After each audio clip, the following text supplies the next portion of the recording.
Tonight, we're going to take a minute-by-minute look at one of the most infamous disasters in history. But this isn't just about a sinking ship. This is the story of how a single, starlit night back in April 1912 didn't just sink a vessel. It really sank an entire era's confidence in itself. And here she is, the RMS Titanic. You know, she wasn't just a ship, she was a statement.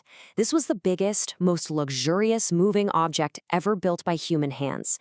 She was the absolute pinnacle of technology, a glowing symbol of a proud pre-war world that truly believed it had conquered nature. And this is what's so haunting about the whole thing. The Titanic wasn't beaten by some monster storm or rogue wave. No, she was mortally wounded on a perfectly calm, quiet sea, under a sky just filled with stars. The thing that brought her down was simple, silent, and completely natural. And that incredible contrast, well, that's where our story really begins. To really understand the sinking, you first have to understand the world that built her. The Titanic was like a floating snapshot of the Edwardian era. It had this incredibly rigid class structure, from the millionaire tycoons in first class all the way down to the hopeful immigrants in steerage. And this world had an almost unshakable faith in progress and technology. Okay, so what's so wild about this timeline is just how normal everything was. Life was just going on. The temperature dropped, which is a classic sign of icebergs. Multiple warnings were coming in over the wireless.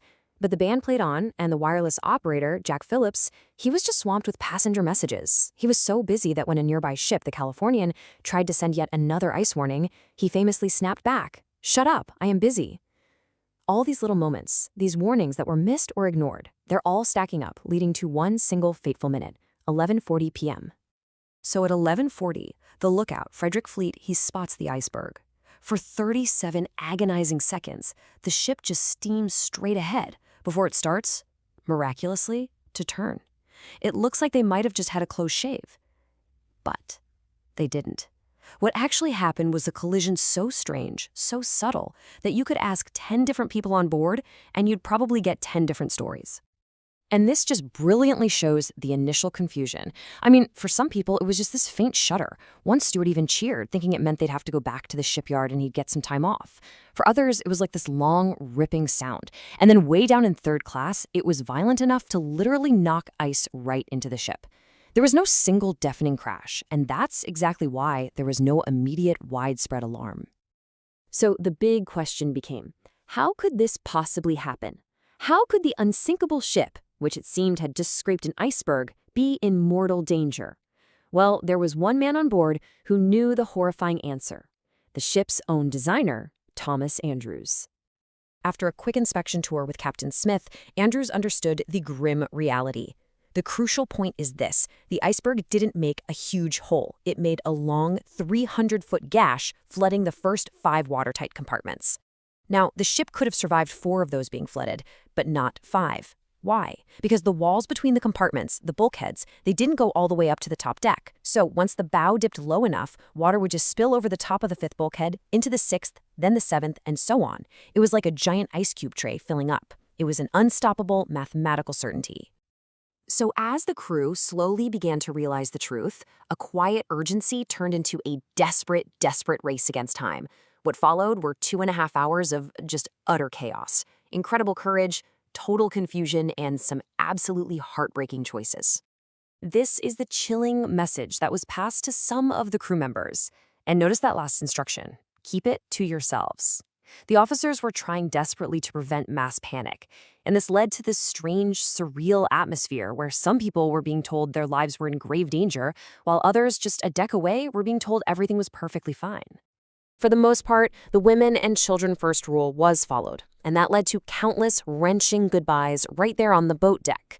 This quote from Dan Marvin to his new wife just perfectly captures that moment, this attempt at calmness in the face of an unthinkable final separation. But not every woman chose to leave. Ida Strauss, who co-owned Macy's department store, famously refused a spot in a lifeboat. She'd been with her husband, Isidore, for decades, and she just would not leave his side. They were last seen sitting together on deck chairs as the ship went down. And then you have these moments of almost theatrical bravery, like from the mining magnate Benjamin Guggenheim.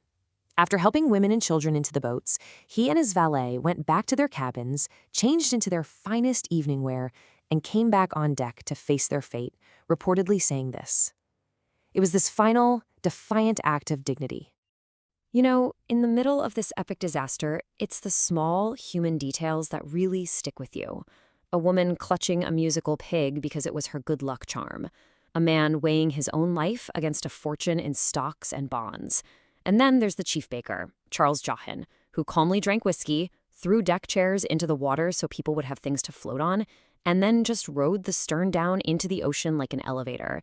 He survived for hours in the freezing water, supposedly thanks to all the whiskey. As the last of the lifeboats pulled away, the ship entered its final, terrifying moments. For those who were left on board and for those watching from the boats, it was a sight that would be seared into their memories for the rest of their lives. The downward slant of the decks became so steep, the people couldn't even stand anymore. And then came the noise. A sound described as a steady roar that thundered across the dark water, as everything inside the ship, all 29 boilers, the grand pianos, the fine china, massive anchor chains, everything broke loose and crashed down towards the bow. For more than 2 hours, the ship's lights had burned brightly, this beacon of normalcy in the middle of all the chaos. And then they flickered once, came back on for a second, and then went out forever, plunging the ship into total darkness. At 2:20 a.m., just 2 hours and 40 minutes after hitting that iceberg, the great stern slipped beneath the waves. The Titanic was gone. The silence that followed was broken by the cries of over 1,000 people in the freezing water. But the impact of the sinking went so much further than just those on board. The loss of the Titanic sent a shockwave across the entire world, shattering illusions and marking the beginning of a new, much more uncertain age. And this reveals one of the harshest truths of that night. Your chance of survival depended heavily on your class and your gender. Look at that. Nearly every single first-class woman and child was saved, but less than half of those in third class were. And for the men, the numbers are even more stark. The promise of the Edwardian world, it turned out, was not extended equally to everyone. This quote right here gets to the core psychological impact of the disaster. The Titanic was supposed to be the ultimate symbol of humanity's technological power.